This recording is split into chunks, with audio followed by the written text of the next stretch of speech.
అందరికీ నమస్కారం. రోజుకో పద్యం వేమన శతకం ఈ సిరీస్లో ఈరోజు వేమన పద్యం. ఆత్మలోన శివుని అనువుగా శోధించి నిశ్చలముగా భక్తి నిలిపెనేని సర్వముక్తుడవును సర్వంబుతానవును విశ్వదాభిరామ వినురవేమ.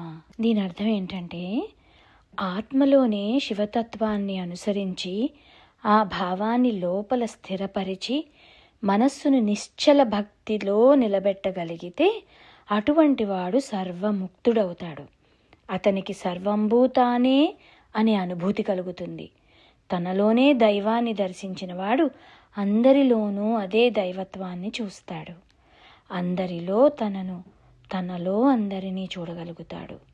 అప్పుడు భేదభావం ఉండదు, ద్వేషం ఉండదు, ఏకత్వ జ్ఞానం కలుగుతుంది అని వేమన గారు బోధిస్తున్నారు.